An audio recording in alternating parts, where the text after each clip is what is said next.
जी बताइए, लास्ट में हमने क्या पढ़ा था? लास्ट क्लास में क्या पढ़ा है?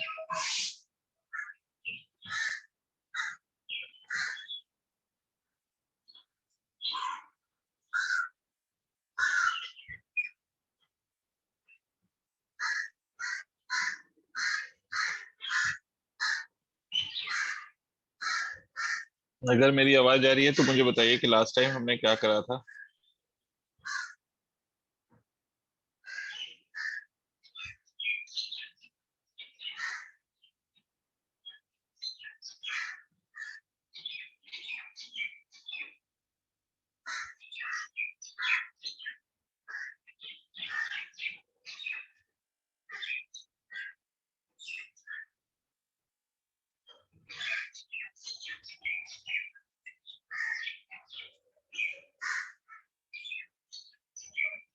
कॉम्बिनेशन ऑफ सेल, मतलब दोनों कॉम्बिनेशन बता दिया, सीरीज और पैरेलल। तो चलो मुझे क्वेश्चन करके बताओ।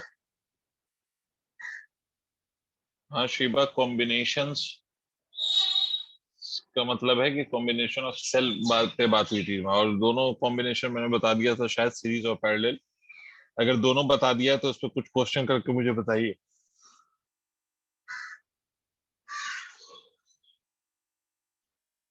पहले तो मैं ये कॉम्बिनेशन ले रहा हूँ, ये छोटा सा एक सवाल करके मुझे बताइए कि ये एक सेल, ये दूसरा cell, and they have been connected to a resistor of resistance. अभी मैं बताऊंगा कितना रेजिस्टेंस। ये आपका कॉम्बिनेशन है दो सेल का। ये 10 वोल्ट है, ये मान लीजिए ये 2 ओम है। ठीक है, ये 8 वोल्ट है, ये मान लीजिए 1 ओम है। और ये जो एक्सटर्नल रेजिस्टर है, इट इज ऑफ 4 ओम। आपको बताना है करंट की वैल्यू क्या होगी, what will be the value of current. मैं आपको बता दूं कि अगर एक सेल होता है तो करंट की वैल्यू लिखी जाती है इस केस में E upon R plus of R. ठीक है, where E is EMF of the cell. E का मतलब होता है EMF of the cell, EMF of cell. और स्मॉल आर का मतलब होता है internal resistance of cell, internal resistance of cell. और आर का मतलब होता है कि एक्सटर्नल रेजिस्टेंस ऑफ सर्किट। ठीक है, तो ये करंट होता है। अगर मान लो एक से ज्यादा सेल होगा तो this E will be replaced by E equivalent, this small R will be replaced by small R equivalent. अगर एक से ज्यादा एक्सटर्नल रेजिस्टर होगा तो this capital R will be replaced by capital R equivalent. मतलब for more than one cell, for more than one cell, अगर एक से ज्यादा सेल हो तो उसके लिए आप कह सकते हैं कि E I will be equal to E equivalent divided by R plus of R equivalent. ठीक है, ये आपको यूज करना है। आपको बताना है करंट की वैल्यू क्या होगी। तो पहले आपको ई इक्विवेलेंट निकालना है। तो first of all you will find the value of E equivalent. और कैसे ई इक्विवेलेंट निकालिएगा देखिए, क्योंकि फॉर्मूला मैं लास्ट टाइम लिखवा चुका हूँ।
हुआ सर आप लोगों से? पहली बात, पैरेलल में जो कॉम्बिनेशन, पैरेलल कॉम्बिनेशन का जो ई इक्विवेलेंट का फॉर्मूला होता है, पैरेलल कॉम्बिनेशन के ई इक्विवेलेंट का फॉर्मूला, तो पैरेलल कॉम्बिनेशन के ई इक्विवेलेंट का फॉर्मूला अगर आपको याद हो तो ई इक्विवेलेंट का फॉर्मूला था E one upon R one. E equivalent का फॉर्मूला था E one upon R one plus of E two upon R two divide by E 1/R1 + 1/R2, ये फॉर्मूला था आपके पैरेलल कॉम्बिनेशन। पैरेलल कॉम्बिनेशन या series combination में मैंने एक बात बोला होगा, अगर आपको याद हो तो मैंने आपसे कहा होगा right combination and wrong combination, ऐसा कुछ बोला होगा। मतलब whether the polarity is connected correctly और इट इज कनेक्टेड रॉन्गली, ये मैंने आपको बोला होगा in the case of each combination, चाहे वो सीरीज हो या पैरेलल हो। दोनों केस में मैंने आपसे बोला था। और सीरीज केस में मैंने आपसे ये बोला होगा कि अगर एक सेल का निगेटिव दूसरे के पॉजिटिव के साथ कनेक्टेड है एंड वाइस वर्सा, तो फिर वो सीरीज कॉम्बिनेशन राइट कॉम्बिनेशन में है। और अगर एक सेल का निगेटिव दूसरे सेल के निगेटिव के साथ कनेक्टेड है, या एक सेल का पॉजिटिव दूसरे सेल के पॉजिटिव के साथ कनेक्टेड है, तो फिर वो रॉन्ग कॉम्बिनेशन में, ये आपसे बोला गया होगा। और रॉन्ग कॉम्बिनेशन में जो सेल होता है उसको हम फ्लिप ओवर कर देते हैं, और जिसको भी हम फ्लिप करते हैं उसके साथ हम माइनस साइन लगाते हैं। अच्छा, पैरेलल कॉम्बिनेशन में, पैरेलल में रॉन्ग कॉम्बिनेशन का क्या मतलब होगा? पैरेलल में रॉन्ग का मतलब है कि अगर एक सेल का पॉजिटिव दूसरे सेल के नेगेटिव के साथ कनेक्टेड है, या एक सेल का नेगेटिव दूसरे के पॉजिटिव के साथ कनेक्टेड है एंड वाइस वर्सा, तो इस कॉम्बिनेशन ऑफ पैरेलल केस को हम रॉन्ग कॉम्बिनेशन कहते हैं। और इसमें भी हम वही काम करेंगे कि किसी एक को फ्लिप ओवर करेंगे, जिसको भी आप फ्लिप करेंगे उसके साथ माइनस साइन लेंगे। तो यहाँ पर इस बात को समझिए, ये मान लीजिए कि मैंने ये 10 डिवाइडेड बाई 2 कर दिया, ये minus of 8/1, because this one is wrongly connected with this one, each other is wrongly connected with other one। ठीक है, इसका मतलब ये है कि भाई 10 volt is wrongly connected with 8 और 8 is wrongly connected with 10, but हम किसी एक को ही फ्लिप ओवर करेंगे, ऑब्वियसली दोनों को कर देंगे तो फिर तो बात वही हो जाएगी। तो we will flip over any one of the two. ठीक है, किसी एक को हम फ्लिप ओवर करेंगे, तो किसी एक को फ्लिप ओवर कर लीजिए, जिसको फ्लिप ओवर करेंगे उसके साथ आप माइनस साइन लगाएंगे, इसलिए मैंने 8 के साथ माइनस साइन लगा दिया, because I am flipping over this 8 volt. Divide by 1/2 plus of 1/1 is equal to कितना हो जाएगा? इज इक्वल टू हो जाएगा ये 5 minus of 8, this will become equal to 3/2। 5 minus 8 is equal to minus of 3 divided by 3/2। इसका मतलब ये आ जाएगा सर माइनस ऑफ 6/2 और is equal to minus of 6/2 होगा ना, ठीक है, is equal to minus of 2। ठीक है, और 1/r इक्विवेलेंट कितना हो जाएगा? तो 1/r इक्विवेलेंट इज 1/2 प्लस 1, तो दैट इज इक्वल टू 3/2। तो इसका मतलब है कि r इक्विवेलेंट की वैल्यू कितनी हो गई? r इक्विवेलेंट की वैल्यू हो गई 2/3। मतलब this whole combination can be replaced by a single cell. अब इसका क्या मतलब है? इस पूरी कहानी का मतलब ये है कि आप इस पूरे कॉम्बिनेशन को हटा के एक सिंगल सेल आप यहाँ पर लगा सकते हैं, जिसका ईएमएफ कितना होगा 2, और जिसकी इंटरनल रेजिस्टेंस कितनी होगी 2/3। तो मतलब आप ये कर सकते हैं सर, देखिए एक सिंगल सेल लगाइए। अब क्वेश्चन ये राइज होता है कि वो जो सिंगल सेल लगाएंगे हम उसकी पोलैरिटी कैसी रखेंगे? 10 वोल्ट की जैसे पोलैरिटी है वैसी रखेंगे उस सिंगल सेल की, या जो 8 वोल्ट की पोलैरिटी है वैसी रखेंगे? तो देखो हमने यहाँ पर 10 वोल्ट 8 वोल्ट को निगेटिव माना था, 8 वोल्ट को फ्लिप किया था ना, तो 8 वोल्ट को हमने निगेटिव माना हमने 8 वोल्ट को निगेटिव। 8 वोल्ट को निगेटिव मानने के बाद जब हमने सॉल्व किया तो हमारा जो रिजल्ट आ रहा है वो भी निगेटिव आ रहा है। इसका मतलब हमने जिसको निगेटिव माना है वो ज्यादा, वो जीत रहा है। ऐसे समझ लो कि जिसको हमने निगेटिव माना, भाई जिसको हमने निगेटिव माना उसी के टर्म्स में रिजल्ट आ रहा है ना। तो जिसको हमने निगेटिव माना उसकी पोटेंशियल ज्यादा आ रही है, और जिसको हमने पॉजिटिव माना है वो एक्चुअली में उसका पोटेंशियल कम है। तो जिसकी मतलब पॉजिटिव अगर जिसको मान रहे हो उसके टर्म्स में अगर आंसर आए, तो आपका जो फाइनल सेल होगा वो उसी की तरह होगा जिसको आपने पॉजिटिव माना है। अगर आपने किसी को निगेटिव माना है और आंसर उस निगेटिव ही आ रहा है, इसका मतलब है कि आंसर उसी के टर्म्स में होगा। क्या मतलब है सर? यहाँ पर हमने 8 को निगेटिव माना है, तो फाइनल जो सेल बनाएंगे उसकी पोलैरिटी भी 8 की पोलैरिटी जैसी होगी, मतलब पहले निगेटिव बाद में पॉजिटिव। सर इससे क्या फर्क पड़ता है? पड़ता है, इससे करंट की डायरेक्शन में फर्क पड़ता है, पहली बात। दूसरी बात, इसमें अगर और भी सेल होता, सीरीज वीरीज में कनेक्टेड होता, तो उस पर भी फर्क पड़ता। तो इस बात को याद रखिएगा। और यहाँ पर एक एक्सटर्नल रेजिस्टर है जिसका रेजिस्टेंस कितना है? 4 ओम है। ये 4 ओम है, ये 1 ओम, ये नहीं सॉरी, ये 2/3 ओम है, ये 2/3 ओम है, और ये जो सॉल्व करके आया है वो 2 आया है। देखो इसकी पोलैरिटी ले लिया, अब माइनस लगाने की कोई जरूरत नहीं है। अगर हम इस वाले सेल की पोलैरिटी बना देते, ऐसी पोलैरिटी बना देते 2 की, तब फिर हमें माइनस लगाना पड़ता। यहाँ पर कोई माइनस लगाने की जरूरत नहीं। तो आप देखिए sir, I will be written as E equivalent की वैल्यू आ गई 2 divided by sum of total resistance 4 plus of 2 by 3।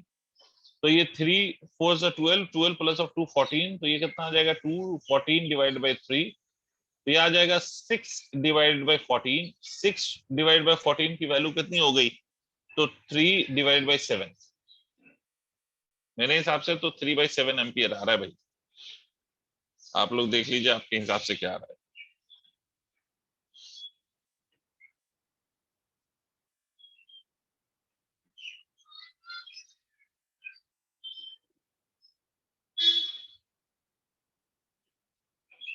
हुआ भाई, राइट और रॉन्ग पोलैरिटी पल्ले पड़ा।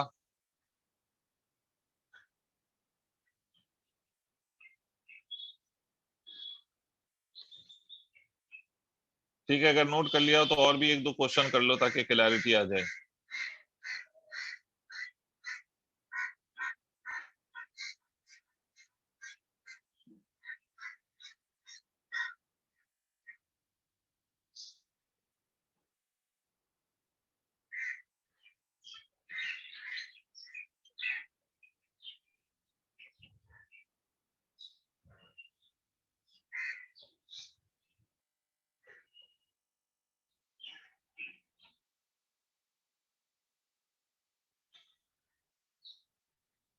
डन। तो चलो एक दो और क्वेश्चन आप लोग करके बताओ।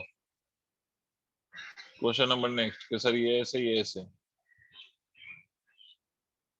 ये भी ऐसे ही।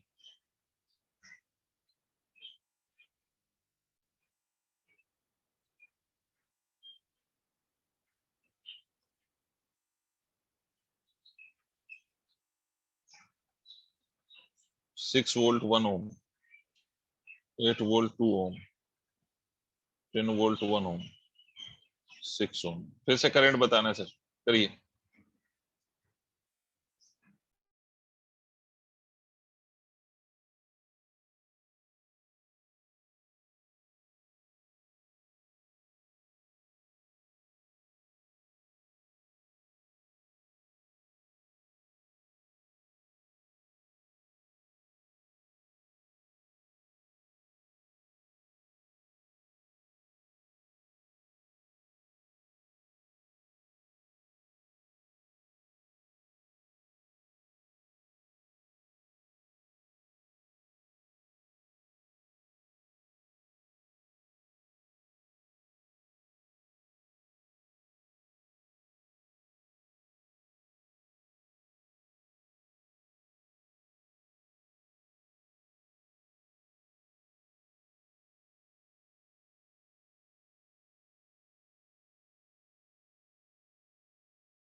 हो गया क्या सर? ये जो दोनों सेल पैरेलल में आपको दिखाई दे रहे हैं, they are in right combination.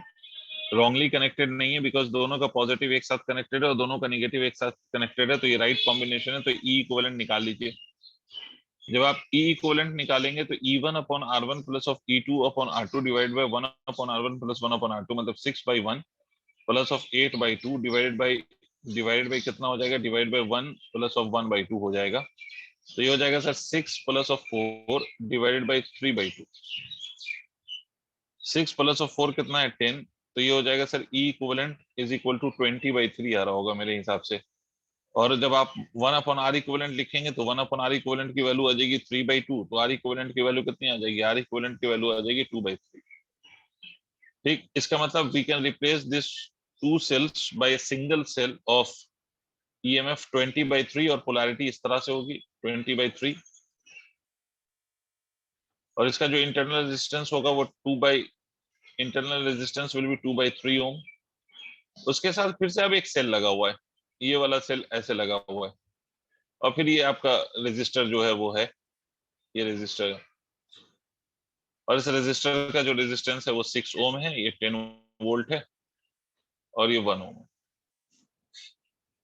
अब अगर आप देखें तो ये दोनों सेल सीरीज में कनेक्टेड है, बट अगर आप सीरीज कॉम्बिनेशन देखें तो ये राइट नहीं है, ये रॉन्ग कॉम्बिनेशन है, because same polarity is being connected. तो इस केस में फिर से फ्लिप ओवर का चक्कर लगेगा। तो फ्लिप ओवर में किसी को भी फ्लिप ओवर कर सकते हो, आपकी मर्जी है। मान लो मैंने यहाँ पर फ्लिप कर दिया इस वाले को मेरी मर्जी, मैं इसको फ्लिप कर रहा हूँ, तो ई इक्विवेलेंट की वैल्यू कितनी आ जाएगी, तो सीरीज में लिखा जाएगा 10 माइनस ऑफ 20/3।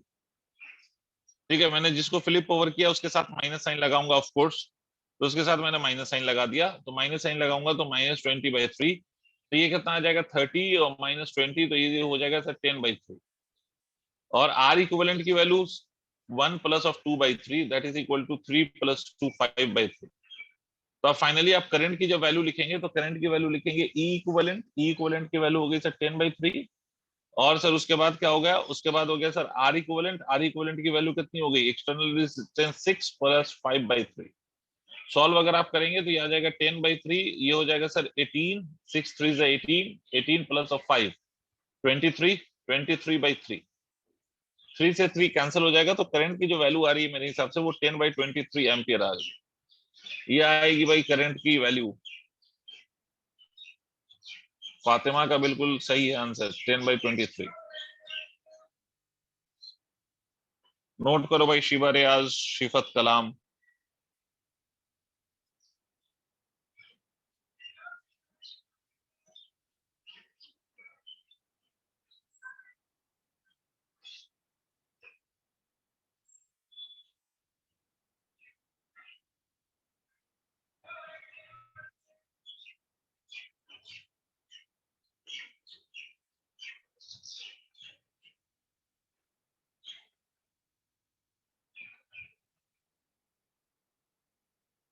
नोट कर लिया हो तो बताएं।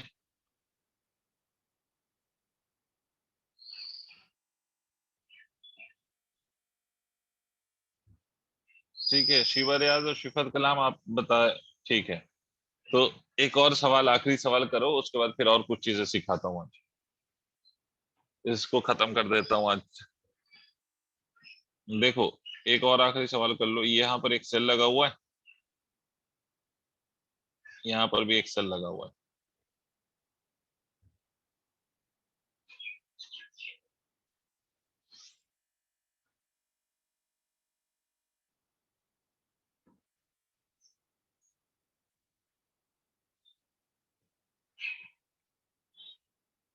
ये रेजिस्टर 4 ओम का है, ये 10 वोल्ट है, ये 2 ओम है, ये 8 वोल्ट है, ये 2 ओम है, ये 6 वोल्ट है, ये 1 ओम है,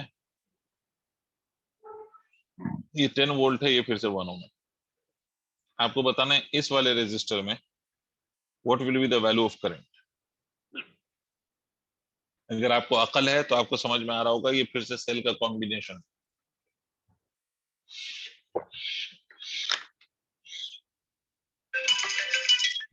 आपको बताना है कि what would be the net current flowing in the middle branch.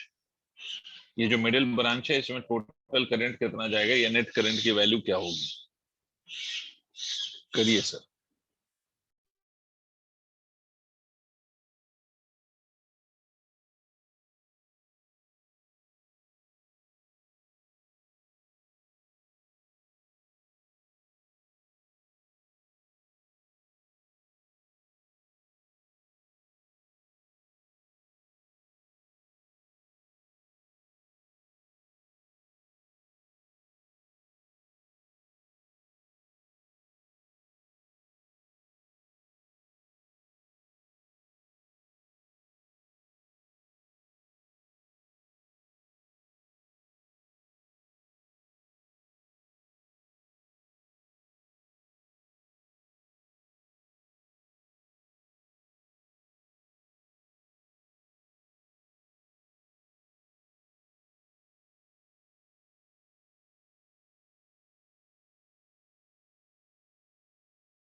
चलिए सर, आप लोगों को भी दिखाई दे रहा होगा, अगर आप लोगों ने अभी सारा कुछ सोच लिया हो कि कैसे होना है, तो आप लोगों को भी समझ में आ रहा होगा ये वाला सेल और ये वाला सेल सीरीज में, और बिकॉज ये दोनों सेल सीरीज में है तो, और दोनों की पोलैरिटी भी बिल्कुल राइट कॉम्बिनेशन है, बिकॉज एक का नेगेटिव दूसरे के पॉजिटिव के साथ कनेक्टेड है, तो 10 plus of 2 will become equal to 12, sorry 10 plus of 2 नहीं, 10 plus of 8 will become equal to 18।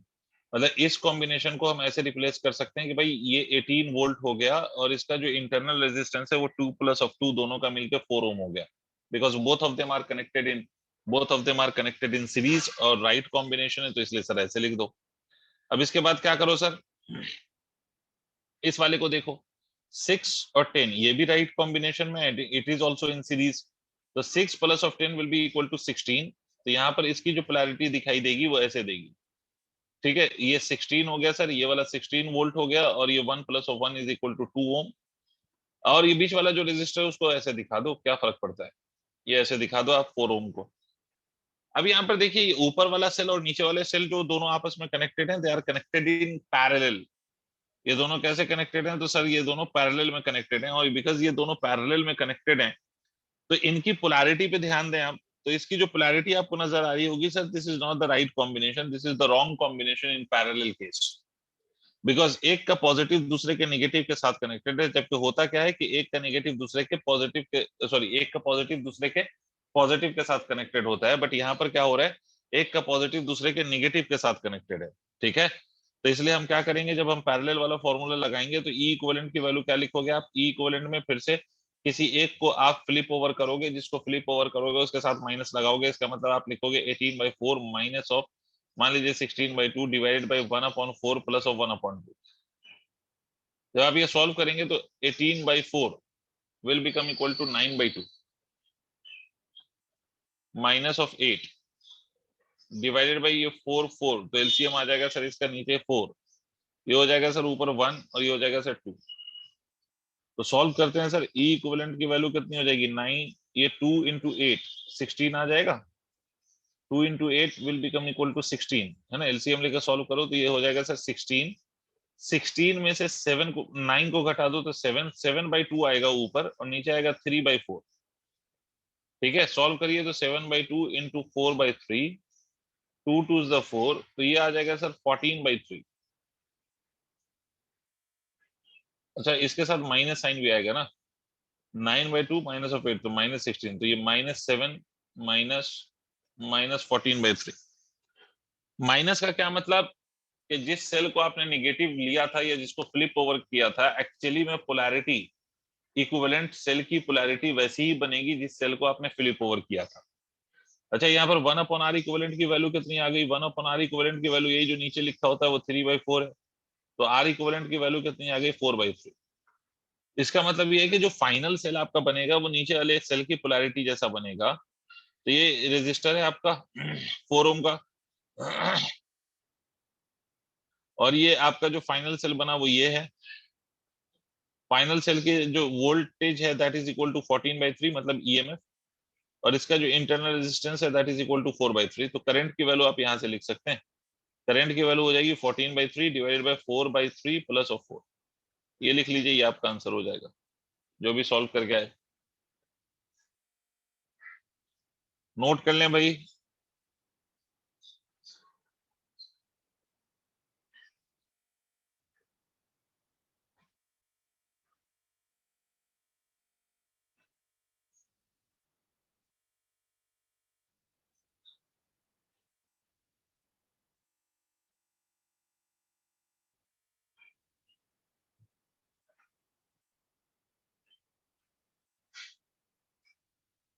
ठीक है भाई, फातिमा कह रही है कि डन, तो आगे बढ़ते हैं। तो ये तो हो गई सर सेल की कहानी, सेल सीरीज हो सकता है, पैरेलल हो सकता है, मिक्स्ड ग्रुपिंग हो सकता है। मिक्स्ड ग्रुपिंग का मतलब यही जो अभी कर रहे थे, वो मिक्स्ड ग्रुपिंग है। मिक्स्ड ग्रुपिंग मतलब जिसमें सेल में सीरीज कॉम्बिनेशन भी हो और सेल का पैरेलल कॉम्बिनेशन भी हो, तो that is called as mixed grouping. अब आगे फर्दर बढ़ते हैं, तो आप देखो अब आगे में क्या है सर, व्हीट स्टोन ब्रिज, फिर इसी का एप्लीकेशन आ जाता है जो मीटर ब्रिज कहलाता है, फिर एक और चीज है जिसका नाम है पोटेंशियोमीटर। तो व्हीट स्टोन ब्रिज, अगर हम व्हीट स्टोन ब्रिज की बात करें, व्हीट स्टोन ब्रिज, तो व्हीटस्टोन ब्रिज की बात करें तो व्हीटस्टोन ब्रिज क्या चीज होता है, तो आप लोगों को मालूम है कि basically it is the arrangement of resistor. ठीक है, और इस अरेंजमेंट ऑफ रेजिस्टर से we can find the resistance of unknown resistor. तो व्हीटस्टोन ब्रिज का जो टिपिकल डायग्राम है, वैसा आप लोगों ने देखा होगा। व्हीटस्टोन ब्रिज का जो टिपिकल डायग्राम होता है वो इस प्रकार का होता है कि भाई 4 रेजिस्टर लगे हुए होते हैं ऐसे,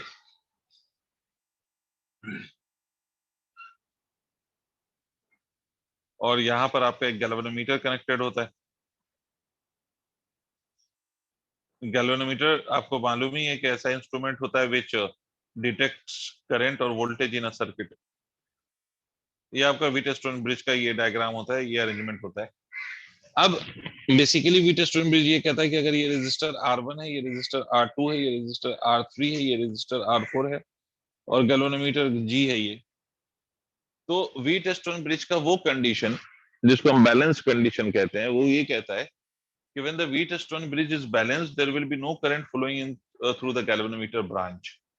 बैलेंस व्हीटस्टोन ब्रिज का मतलब है कि गैल्वेनोमीटर ब्रांच में कोई करंट फ्लो ना करे, या कोई करंट गैल्वेनोमीटर में फ्लो ना करे। मतलब in the balance condition of Wheatstone bridge IG should be equal to 0। इसका दूसरा मतलब ये हुआ कि अगर मैं इस पॉइंट को x कह लूं, इस पॉइंट को मैं y कह लूं, तो x और y should B at the same potential. और इन अदर वे मैं ये कह सकता हूं कि potential difference between x and y should be equal to 0। मतलब जिस दो एंड्स के बीच में गैल्वेनोमीटर कनेक्टेड है, उन दोनों एंड का पोटेंशियल सेम होना चाहिए, पोटेंशियल डिफरेंस 0 होना चाहिए। इसका दूसरा मतलब ये हो गया कि Vx minus of Vy is equal to कितना होना चाहिए, 0, या Vx is equal to Vy। जब भी ऐसा पॉसिबल केस होगा तो हम कहेंगे कि व्हीटस्टोन ब्रिज हमारा बैलेंस्ड है। अच्छा, इसमें एक बात और याद रखिएगा, if we interchange the position of the galvanometer and the cell और गैल्वेनोमीटर का अगर हम पोजीशन इंटरचेंज कर दें, तो balance condition of Wheatstone bridge पे कोई फर्क नहीं पड़ता है। ठीक है, क्योंकि अल्टीमेटली आपको चाहिए क्या, आपको चाहिए भाई net current, current in the galvanometer branch should be equal to 0। ठीक है, जब तक ये सेटिस्फाई हो रहा है तब तक आप गैल्वेनोमीटर की पोजीशन या सेल की पोजीशन इंटरचेंज भी कर लोगे तो उससे कोई फर्क नहीं पड़ने वाला है, गैल्वेनोमीटर में करंट 0 हो जाएगा तब भी। अच्छा, और बैलेंस कंडीशन अचीव कब होती है, तो बैलेंस कंडीशन अचीव होती है when the ratio of the resistances are same, मतलब R1 upon R2 is equal to R3 by R4। ये आपके बैलेंस कंडीशन के लिए जरूरी है। या फिर आप ये कह सकते हैं कि R1 upon R3 is equal to R2 upon R4। तो these are the condition for the bridge to be balanced. या तो आपका R1 upon R2 is equal to R3 upon R4 हो, या R1 upon R3 is equal to R2 by R4 हो, तो this will be the condition for the Wheatstone bridge to be balanced। ठीक, अब देखिए सर, अगर आपकी bridge balance है तो गैल्वेनोमीटर में कोई करंट नहीं जाएगा। इस ब्रिज को फर्दर और भी कुछ टाइप है जिससे हम रिप्रेजेंट कर सकते हैं व्हीटस्टोन ब्रिज के, कुछ अदर वे भी हैं, अदर फॉर्म्स भी हैं। जैसे अगर मान लीजिए एक रेजिस्टर, ये एक रेजिस्टर, ये एक रेजिस्टर, यहां से आपने एक रेजिस्टर ले लिया ऐसे, यहां से आपने एक रेजिस्टर ले लिया ऐसे। ठीक है, 5 रेजिस्टर हमने बना दिया, लेटेस्ट से कि सारे R R R R R R है, तो ये भी व्हीटस्टोन ब्रिज है।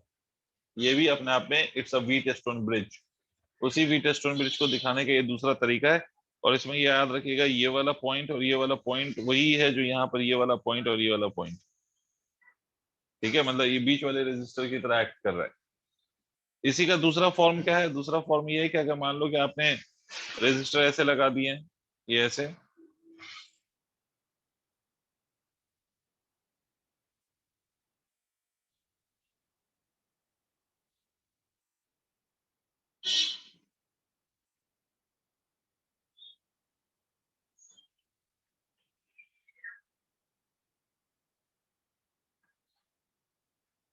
ये टर्मिनल आपको दिख रहा होगा A B, और ये आपने रेजिस्टर ऐसे लगा दिया है, तो ये भी व्हीटस्टोन ब्रिज का ही एक फॉर्म है। ये कैसे फॉर्म है, तो सर आप मान लो कि इस A को उठा के आप लेफ्ट में लेके चले जाओ, और B को उठा के आप राइट में लेके आ जाओ। मतलब आप इस लेफ्ट इसको उठा के यहाँ कर दो, और इसको उठा के यहाँ कर दो, तो भी ये व्हीटस्टोन ब्रिज बन जाएगा। कैसे बनेगा देखिए, ये वाला जो रेजिस्टर है, ये वाला, ये वाला, ये बीच में आ जाएगा, ये दोनों रेजिस्टर उसके लेफ्ट में चले जाएंगे, ये रेजिस्टर ऐसे आ जाएगा, ये रेजिस्टर ऐसे आ जाएगा।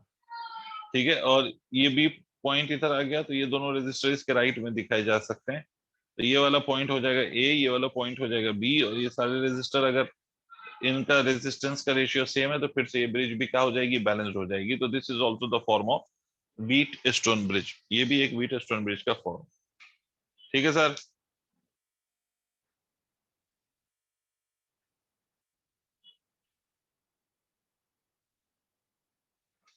सिंपल सी बात है, व्हीट स्टोन ब्रिज बैलेंस होने के लिए कंडीशन ये है कि सर आपके ये रेजिस्टेंसेस का रेशियो सेम होना चाहिए। अब जैसे देखिए एक सवाल है आपके लिए,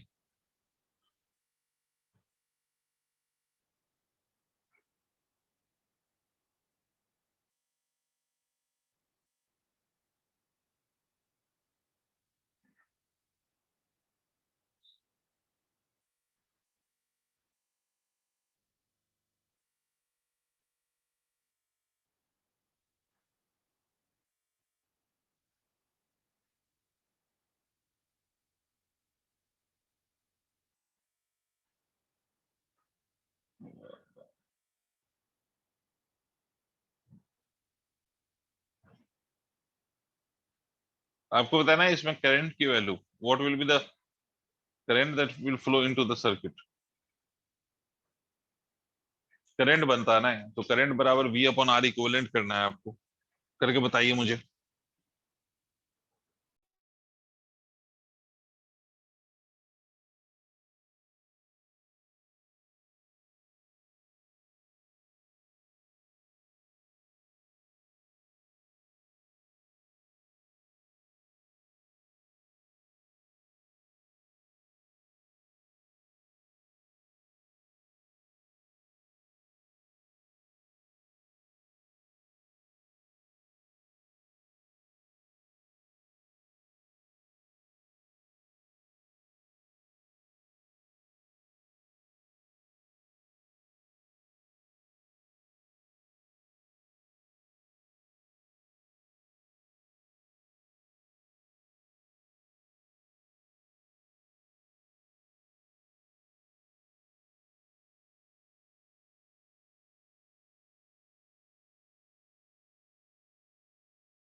सर इस क्वेश्चन में बताइए ये बैलेंस्ड व्हीट स्टोन ब्रिज है या नहीं है।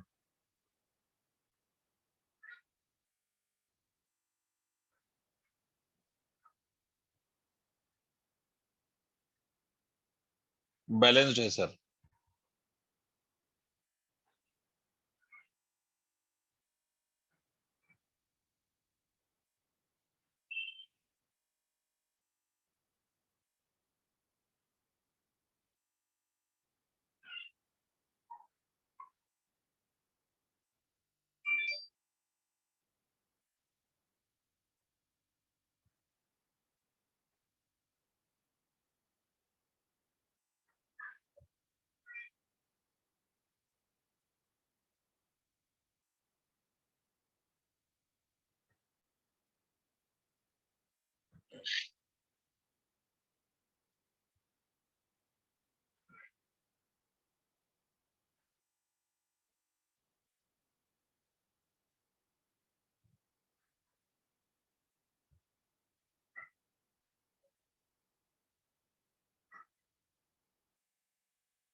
5 एम्पियर, अच्छा चलो मैं भी अब देखता हूँ।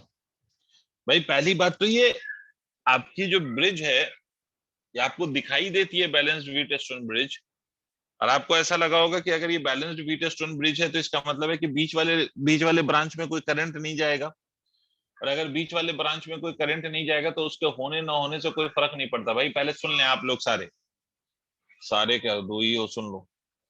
भाई सीधी बात है कि ये अगर व्हीट स्टोन ब्रिज है तो बैलेंस कंडीशन में मैंने क्या बोला कि अगर यहाँ पर गैल्वेनोमीटर होता तो उसमें करंट नहीं जाता। तो अगर अभी यहाँ पर बीच में कोई रेजिस्टर है तो उसमें करंट नहीं जाएगा, और किसी रेजिस्टर में अगर करंट फ्लो ना करे तो उसके होने ना होने का कोई मतलब नहीं बनता है, तो उसको आप हटा सकते हो, उसको वहां से रिमूव कर सकते हो। ठीक है फातिमा जी, तो आपने यही किया क्या?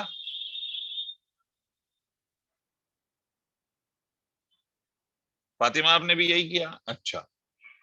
अब यहाँ पर आपको ये बात समझनी पड़ेगी कि सर ये आपको बेवकूफ बनाने वाला क्वेश्चन है। ये दिखता है बैलेंस व्हीट स्टोन ब्रिज, और आपको ये भी लग जाता है कि भाई इसमें बीच वाले जो रेजिस्टर है, बीच वाला रेजिस्टर उसको हम हटा देंगे या रिमूव कर देंगे because it will not have any current in it. मगर ये ऐसा है नहीं, क्योंकि सर अगर आप ध्यान से देखेंगे तो मैं सेल, ये अगर 10 वोल्ट का सेल है, पहले तो इस बात को समझो, अगर कोई आपसे कहे ये 10 वोल्ट का सेल है, तो मैं इस 10 वोल्ट के सेल को ऐसे भी शो कर सकता हूं कि यहाँ पर 0 और यहाँ पर 10, मैं ऐसे भी दिखा सकता हूं भाई। अगर कोई 10 वोल्ट का सेल है तो मैं एक्चुअली में 10 क्या चीज है, ये 10 volt is the potential difference किसके बीच, तो दो इलेक्ट्रोड के बीच का जो पोटेंशियल का डिफरेंस है वो उसकी वैल्यू 10 है। तो पोटेंशियल डिफरेंस को आप ऐसे भी शो कर सकते हो कि एक एंड पे 0 है तो दूसरे एंड पे 10 है, ये भी कहा जा सकता है। ठीक है, तो अब यहाँ पर आप समझे सर, यहाँ पर अगर मैं इस सेल की वैल्यू को 0 कह लूं तो यहाँ पर 10 कहूंगा, and because it is conductor, यहाँ से यहाँ तक ये कंडक्टर है, और मैं बता चुका हूँ कि कंडक्टर के हर पॉइंट पे पोटेंशियल की वैल्यू सेम होती है। तो यहाँ पर 0 होगा, यहाँ पर 10 होगा। तो अगर आप बीच वाले रेजिस्टर को देखो, तो बीच वाले रेजिस्टर के दोनों एंड पे जो वोल्टेज की वैल्यू है, एक पे 10 है और एक पे कितनी है, 0। और इन दोनों वोल्टेज के डिफरेंस की वैल्यू 0 तो नहीं होगी सर, नहीं आया भाई। करंट अगर 0 जा रहा है तो पोटेंशियल डिफरेंस भी 0 होना चाहिए, बट यहाँ पर तो पोटेंशियल डिफरेंस 0 है ही नहीं। तो अगर पोटेंशियल डिफरेंस 0 नहीं है, इसका मतलब करंट 0 नहीं जा रहा है। तो इसका मतलब है कि सर ये व्हीट स्टोन ब्रिज का केस नहीं है, ये लगता है बट है नहीं। समझ रहे हो?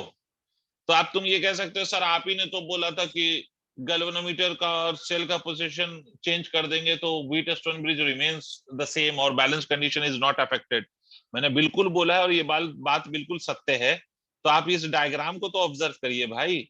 अगर आप व्हीट स्टोन ब्रिज के डायग्राम को आप ऑब्जर्व करेंगे तो ध्यान से देखिए, व्हीट स्टोन ब्रिज का जो डायग्राम था वो इस प्रकार से था, वो इस प्रकार से था, ये गैल्वेनोमीटर था और सेल यहाँ लगा हुआ था, सेल यहाँ लगा हुआ था। ठीक है, यहाँ लगा हुआ था सेल। लेकिन अगर मान लो इसी सेल को उठा के मैं यहाँ लगा दूं, इसी सेल को उठा के मैं यहाँ लगा दूं, यहाँ लगा दूं इस सेल को उठा के, तो क्या कभी भी पोटेंशियल डिफरेंस इस दो पॉइंट के बीच का 0 हो पाएगा? बिल्कुल नहीं हो पाएगा भाई। जो सेल का पोटेंशियल डिफरेंस है वही गैल्वेनोमीटर का अक्रॉस आपको पोटेंशियल डिफरेंस मिलेगा, तो वो 0 ही नहीं हो पाएगा। समझे या नहीं समझे? तो इसीलिए सर ये दिखता व्हीटस्टोन ब्रिज है बट ये है नहीं। तो इसलिए आप इसको कैसे सॉल्व करेंगे? तो इसको तो नॉर्मल मेथड से सॉल्व किया जाएगा सर। नॉर्मल मेथड क्या कहता है? तो नॉर्मल मेथड ये है कि भाई ये टू, ये वाला जो 2 ओम है, ऊपर वाला ये 4 ओम है, these are two R in series, और ये 1 ओम और ये 2 ohm, these are in series, and this 2 ohm will be in parallel to all the other 2। तो इसका मतलब क्या होगा सर, इस 2 को आप हटा के 2 और 4 को हटा के कितना रख सकते हैं, 6 ओम। ये जो बीच वाला है वो 2 ओम एज इट इज, और ये वाला जो ये वाला रेजिस्टर ये हो जाएगा 3 ओम। तो these are the 3 resistors, and these 3 resistors now are connected in parallel. ये आपका सेल है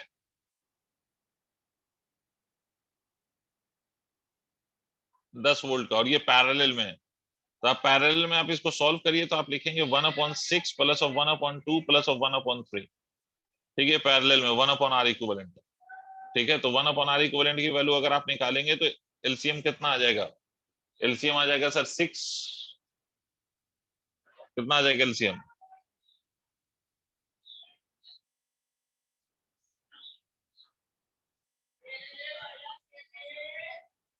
तो एलसीएम अगर 6 आ रहा है तो इस केस में क्या करिएगा सर, इस केस में ऊपर वाला 1 हो गया, plus of 3 plus of 2 divided by 6।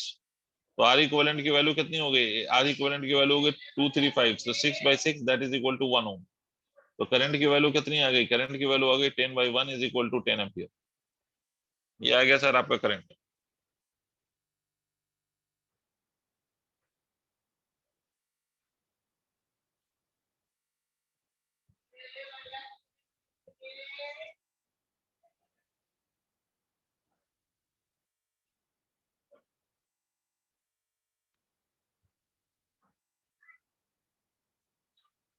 Okay, now let us proceed to the two instruments that we are going to talk about. One is meter bridge and the another one is potentiometer.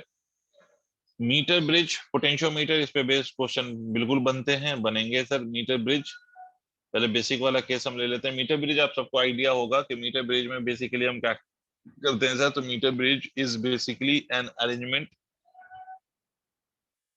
और instrument to measure the resistance of an unknown resistor, and its working is based on the principle of Wheatstone bridge, which simply says in the balanced condition of the bridge, current in the galvanometer branch will always be equal to zero। ठीक है, तो Wheatstone bridge का तो यही basic फंडा है। और आप ये कह सकते हो कि सर यहाँ से अगर ये एक वो स्ट्रिप लगी हुई होती है, आपने देखा होगा कि ऐसे लगी हुई होती है, यहाँ पर ये ऐसे होती है, फिर यहाँ पर एक स्ट्रिप होती है, ठीक है, और फिर यहाँ पर स्ट्रिप होती है। मुझे नहीं पता कि आप अच्छा 12th में आप एक स्कूल कभी गए हो या नहीं गए हो, बट मीटर ब्रिज आपका कुछ इस प्रकार का होता है। मीटर ब्रिज कुछ इस प्रकार का होता है, इसके बीच में कॉपर वायर स्ट्रेस्ड है, ठीक है, और यहाँ पर अपना वो सब लगा हुआ होता है, सेल, यहाँ पर की, ठीक है, और इस तरह से ये कनेक्टेड होता है इस यहाँ पर।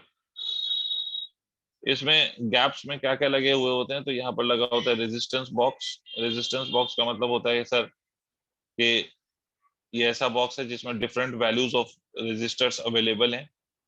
ये अननोन रेजिस्टर है जिसका रेजिस्टेंस एक्स है, ये मैग्नीन की वायर होती है, और यहाँ से आपका एक जोड़ा होता है गैल्वेनोमीटर, और यहाँ पर एक जोड़ा होता है जॉकी। जॉकी वो होता है जो इस वायर पे स्लाइड कर सके। आप लोगों को कुछ हद तक तो पढ़ाया गया होगा, तो मैं बहुत ज्यादा डिटेल में नहीं जा रहा हूँ, ठीक है, मैं बहुत ज्यादा इसके कंस्ट्रक्शन के डिटेल बातों पे नहीं जा रहा हूँ, हमें तो सिंपली फॉर्मूला समझना। एक्चुअली में ये जो एक्स रेजिस्टर है वो अननोन रेजिस्टर होता है जिसका रेजिस्टेंस हमें नहीं पता, and we want to determine और find the value of this resistor of unknown resistance, ठीक है। और इसको फाइंड करने के लिए हम करते क्या है, we take some suitable resistance from the resistance box. मान लो कि रेजिस्टेंस बॉक्स से हमने 10 ओम का रेजिस्टेंस ले लिया, मतलब रेजिस्टेंस बॉक्स का रेजिस्टेंस हमने 10 ओम कर दिया, तो इसका मतलब क्या होगा, अगर हम रेजिस्टेंस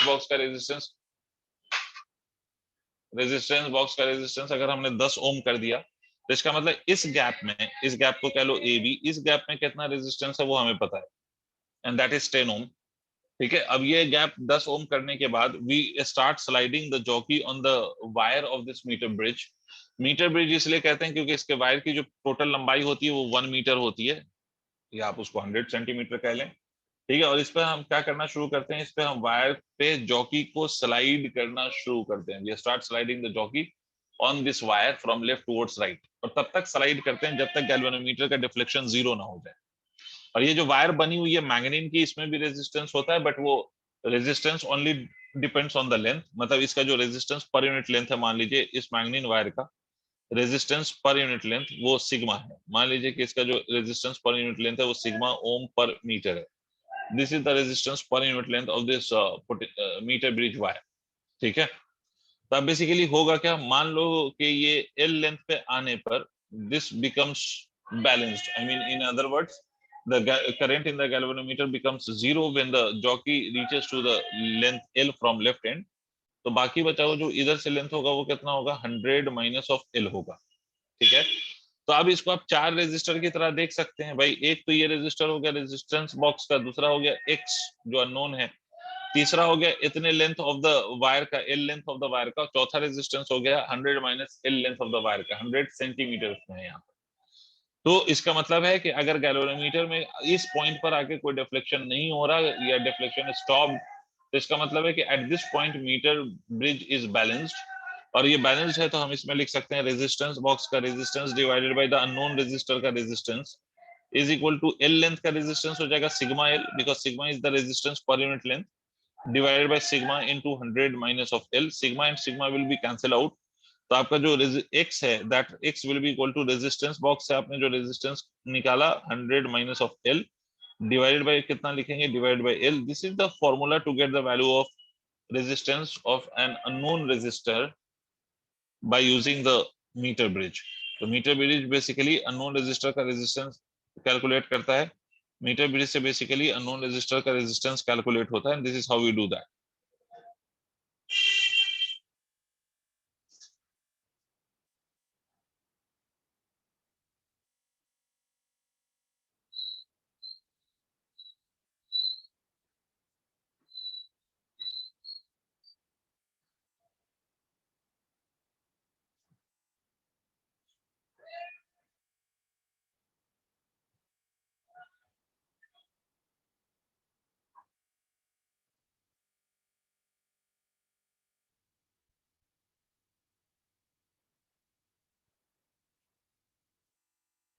बहुत बढ़िया।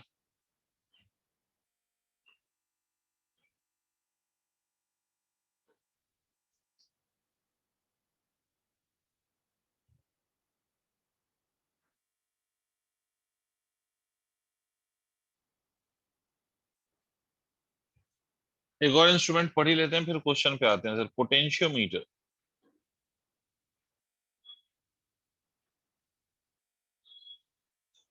देखो, पोटेंशियोमीटर बेसिकली एक ऐसा इंस्ट्रूमेंट है which measures the EMF of a cell.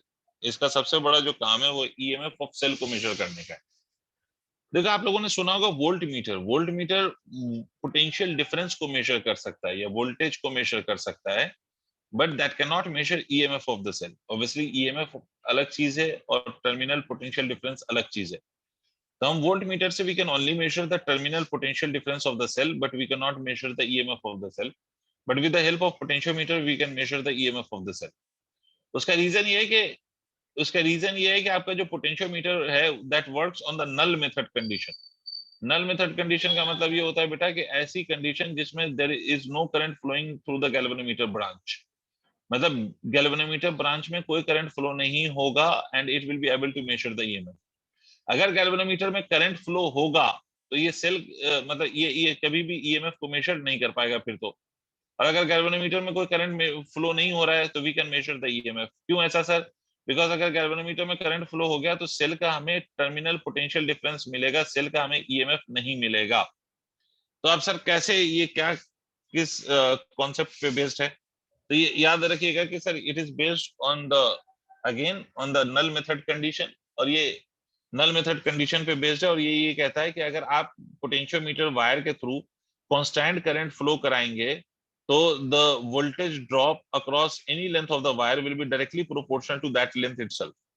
मतलब अगर आप कोई भी पोटेंशियोमीटर ले लें और उस पोटेंशियोमीटर के वायर के थ्रू अगर आप एक कांस्टेंट करंट फ्लो कराएं तो किसी भी लेंथ ऑफ द वायर में जो वोल्टेज का ड्रॉप होगा वो किससे प्रोपोर्शनल होगा? वो that will be directly proportional to that of the length itself.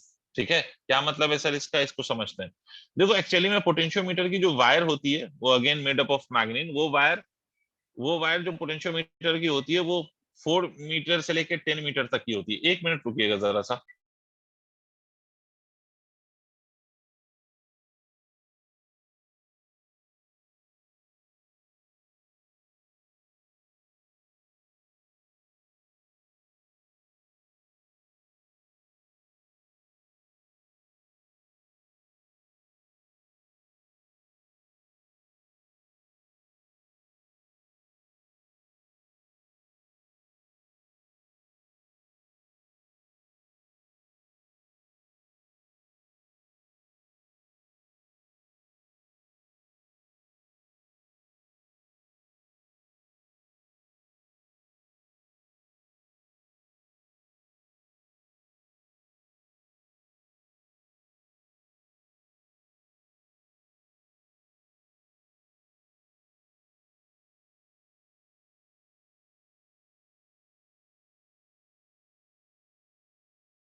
हाँ जी, सॉरी फॉर द इंटरप्शन। देखिए, मैं आपसे कह रहा था कि पोटेंशियोमीटर की जो वायर होती है वो आपको मालूम है। देखो, मीटर ब्रिज की जो वायर होती है वो फिक्स है, उसकी लेंथ फिक्स है कि वो 1 मीटर की होगी। बट पोटेंशियोमीटर की वायर मिनिमम 4 मीटर होती है, मैक्सिमम 10 मीटर तक होती है।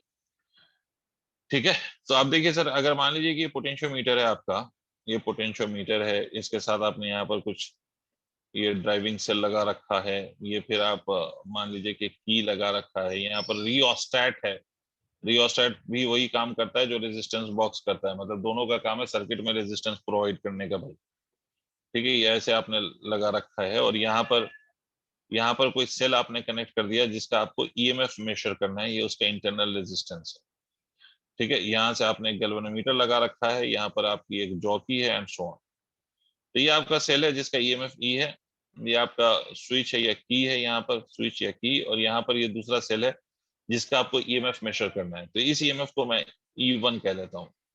ठीक है, इसको हम ड्राइविंग सेल भी कहते हैं। और ये जो पोटेंशियोमीटर की वायर है, ये A B is the potentio wire of potentiometer. A B किस चीज की वायर है? पोटेंशियोमीटर की वायर, जिसकी लेंथ 4 मीटर भी हो सकती है या इसकी लेंथ 10 मीटर भी हो सकती है। ठीक है, 4 मीटर से 10 मीटर कुछ भी हो सकती है।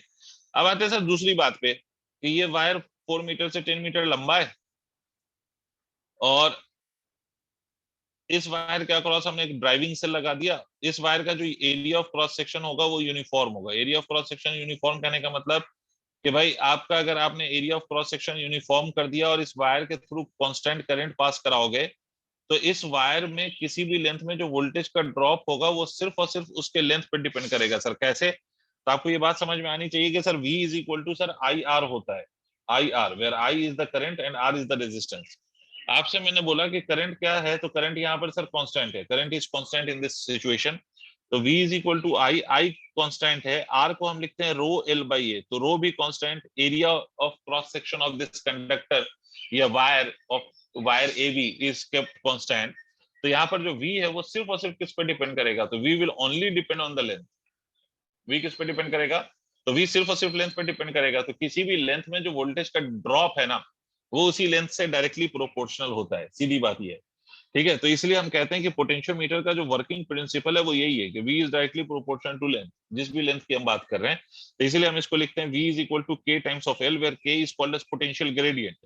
K को हम कहते हैं potential gradient. K is a constant which is called as potential gradient, कि भाई वोल्टेज पर यूनिट लेंथ कितना है, that is called as K। इसका ग्राफ जब आप ड्रॉ करते हैं तो V वर्सेस L का graph, this comes out to be a straight line. ये ऐसा ग्राफ होता है ना।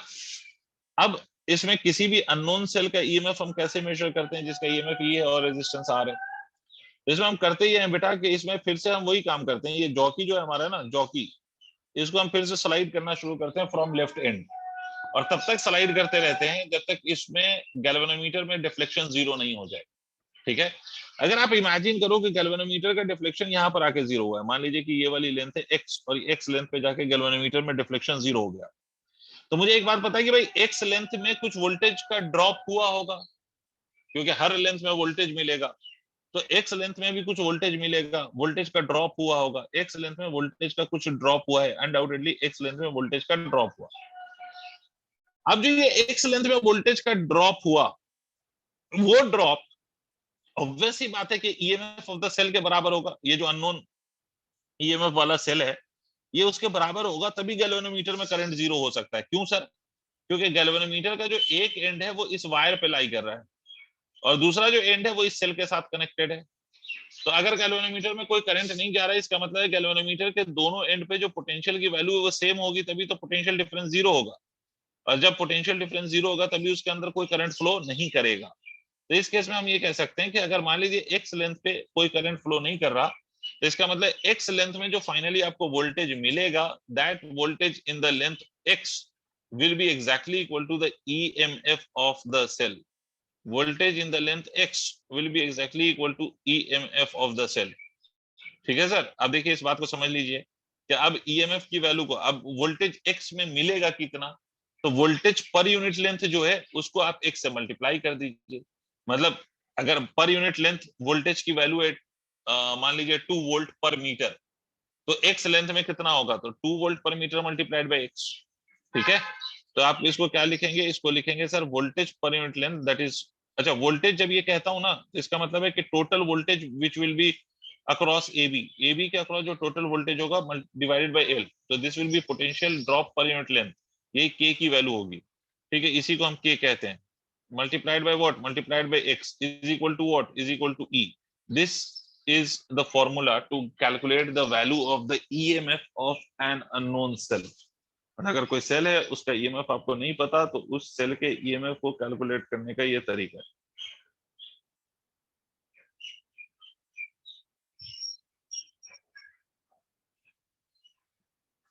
नोट करिए सर।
हो गया?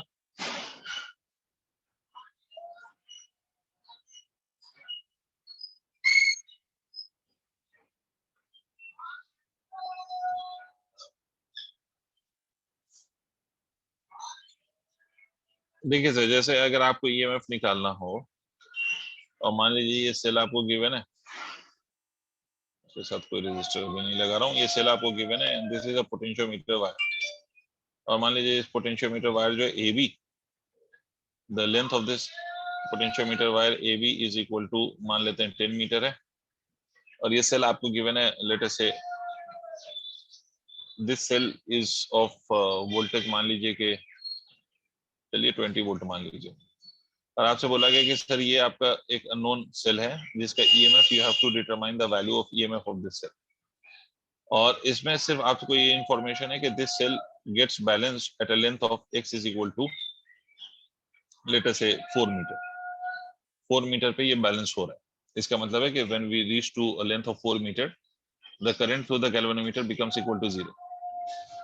ठीक है, तो आपको बताना है कि what is the value of EMF.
क्या आएगा सर आंसर?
नहीं हुआ?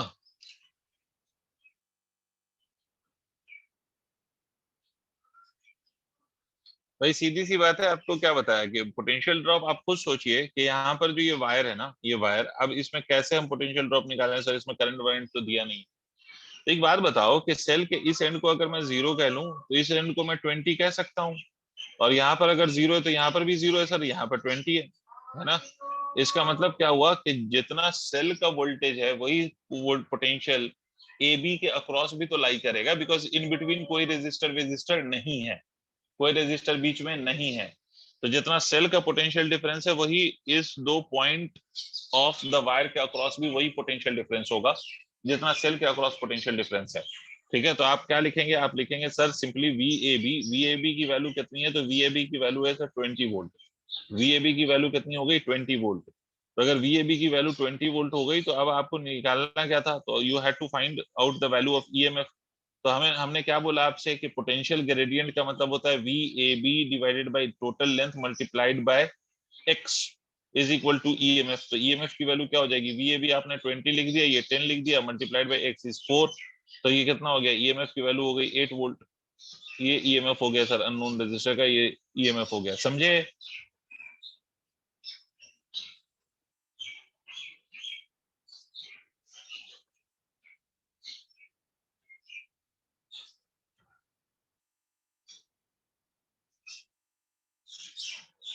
हो गया बच्चों।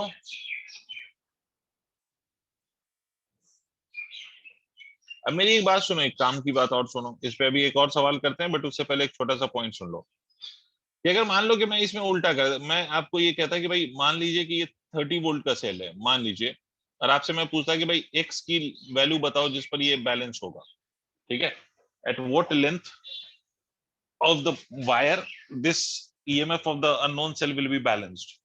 मतलब बैलेंसिंग लेंथ बताओ, बैलेंसिंग लेंथ बताओ, मतलब वो लेंथ बताओ जिस पर ये बैलेंस होगा। तो what would B that balancing length, अगर ये पूछता तो इस केस में आप क्या करते, एक्स की वैल्यू निकालते। अब एक्स की वैल्यू तो पोटेंशियल अक्रॉस ए बी तो अभी भी 20 ही रहता, तो 20 बाई लेंथ इज 10, सुनिए ध्यान से, मल्टीप्लाइड बाई एक्स, हमें एक्स निकालना होता, ये 30, ठीक है, ये तो यूज करते। और यहाँ पर मैंने ईएमएफ दे दिया और आपसे एक्स पूछ रहा हूँ, तो क्या करेंगे सर हम, मतलब एक्स निकालेंगे, सीधी बात है, ईएमएफ की जगह 30 रख देंगे, ये कैंसिल हो गया। तो एक्स की वैल्यू कितनी आई, 30 डिवाइडेड बाई 2, 30 डिवाइडेड बाई 2 हो जाएगा ना, देखो 30 डिवाइडेड बाई 2, इसका मतलब कितना, 15 मीटर।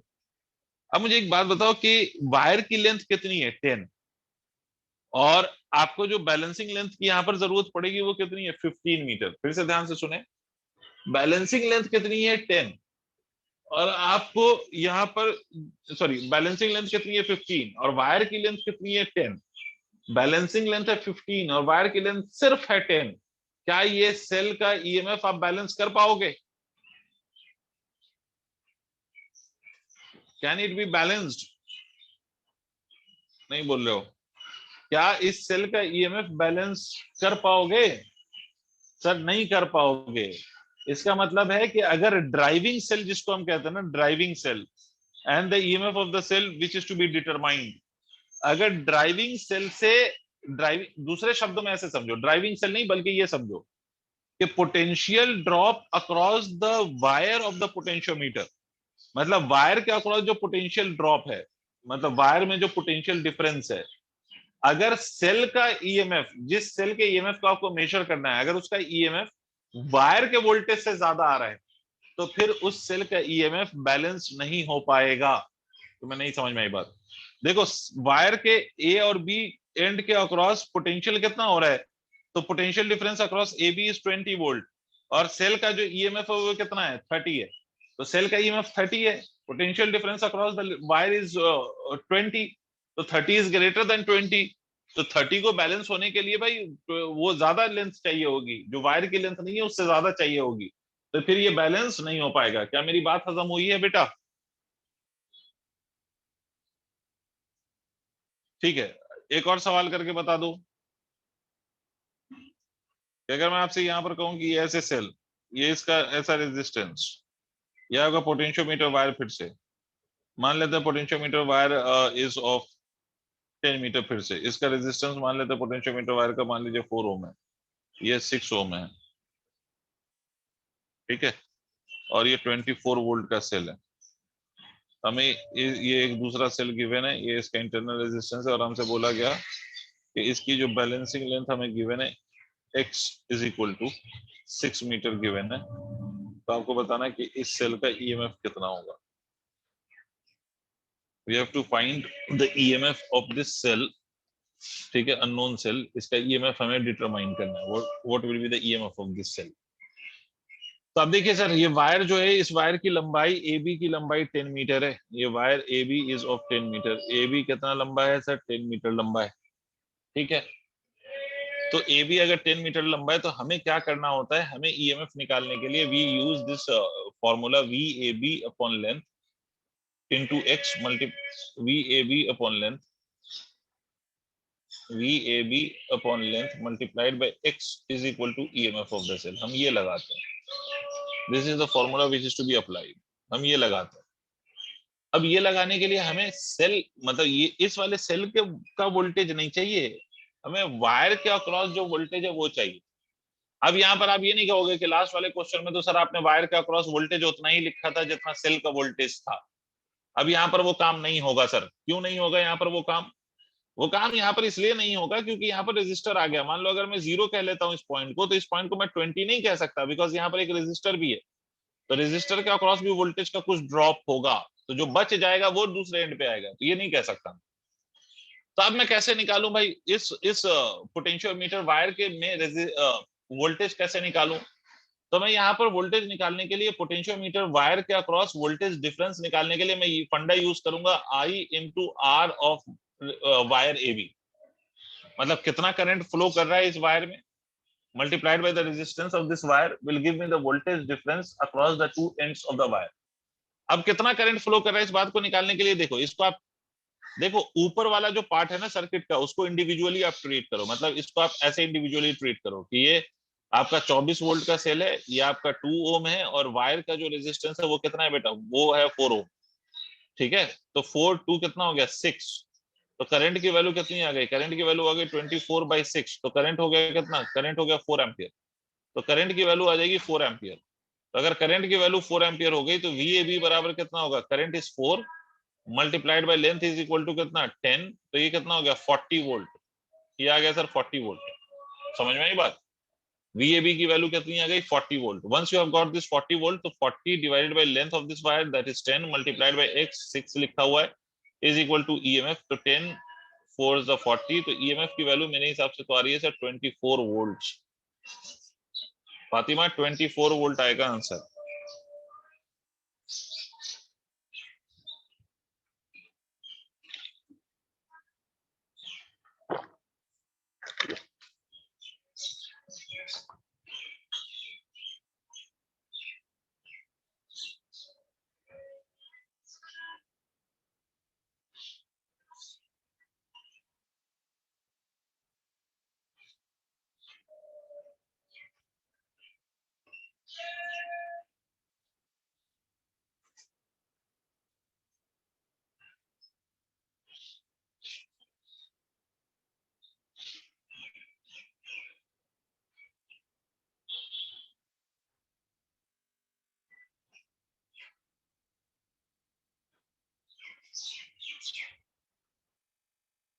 ओके, तो ऐसा ही एक और करके बताओ जल्दी से, इफ इट्स डन.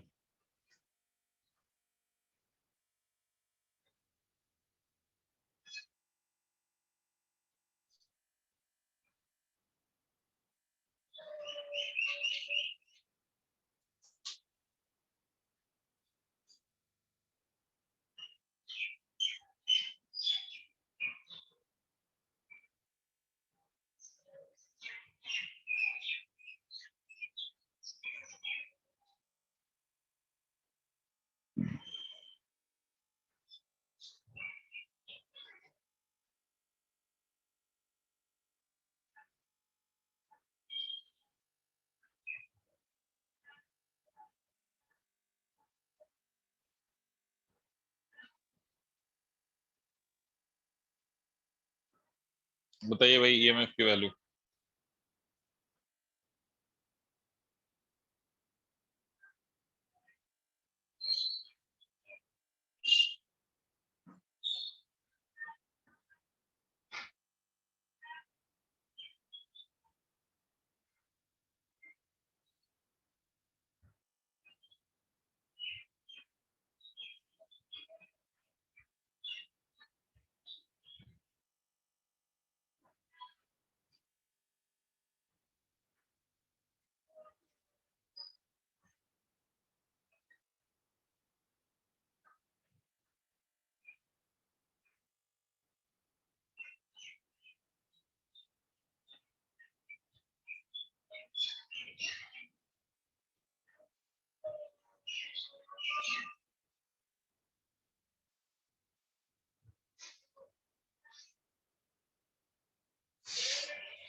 आंसर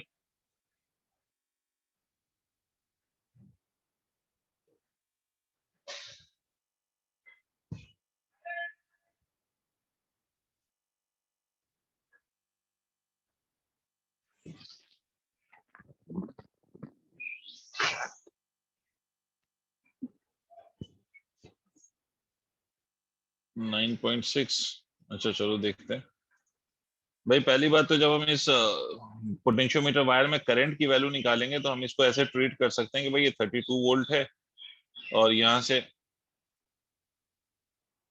से ये रेजिस्टर, तो ये रेजिस्टर की वैल्यू हो गई सर 2 ओम, और ये वाला हो गया 6 ओम, ये होगा 32। तो करंट की वैल्यू कितनी आ जाएगी? करंट की वैल्यू आ जाएगी 32 डिवाइडेड बाय 6 + 2 8। तो करंट इज इक्वल टू कितना आ जाएगा? Current is equal to 4 ampere आ जाएगा। करंट की वैल्यू आ जाएगी 4 एम्पियर। ठीक है, तो करंट तो सीधा सीधा आ गया 4 एम्पियर। तो 4 एम्पियर आ गया, तो वोल्टेज अक्रॉस ए बी कितना होगा? तो 4 multiplied by the resistance, resistance is 6, तो ये हो जाएगा 24 वोल्ट, है ना। VAB will be equal to 24 volt. तो आप क्या लिखे हैं अब? 24 divided by the length of the wire which is 10 multiplied by x की वैल्यू कितनी? 4 will be equal to EMF। तो अब ये आ जाएगा सर 2.4, 2.4 इंटू 4, तो ये आ जाएगा EMF की value 9.6। Yes right Fatima, 9.6 volt. ठीक है सर।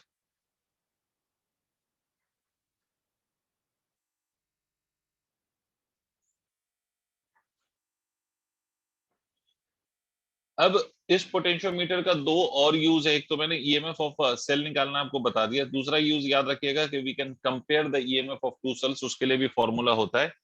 तो अब उतने डिटेल में तो हम नहीं जाएंगे, बट इस बात को याद रखिएगा, comparison of EMF of two cell, comparison of EMF of two cells, दो सेल का ईएमएफ का कंपैरिजन। तो सिंपल फॉर्मूला होता है E1 upon E2 is equal to L1 upon L2। This is the comparison of EMF of two cells where L1 is the balancing length for E1 and L2 is the balancing length for E2। मतलब L1 and L2 और क्या चीज है? ये दोनों L1 and L2 ये दोनों क्या है? Balancing lengths, balancing lengths for E1 and E2। ये बैलेंसिंग लेंथ है किसके लिए? E1 और E2 के लिए। इसी तरह से दूसरी चीज क्या होती है? Measuring internal resistance, measuring internal resistance of cell. किसी सेल का हम क्या मेजर कर सकते हैं इससे? Internal resistance. Internal resistance of the cell को भी हम मेजर कर सकते हैं। और वो internal resistance of the cell कैसे मेजर होता है सर? तो internal resistance of the cell measure होता है, internal resistance is equal to equal to R. R का मतलब यहाँ पर resistance of the resistance box है 1 minus of L1 upon L2। This is the formula to get the value of internal resistance. R, R का मतलब resistance of the resistance box या external resistance जो भी आप लगाएंगे, जिस सेल का इंटरनल रेजिस्टेंस मेजर करना है उसके साथ जो रेजिस्टेंस बॉक्स कनेक्ट होगा ये उसका रेजिस्टेंस होता है into 1 minus of L1 upon L2। L1 upon L2 are the two balancing lengths. तो ये दो फॉर्मूलाज हैं, इस पे भी आपके सवाल बन सकते हैं। ठीक है सर।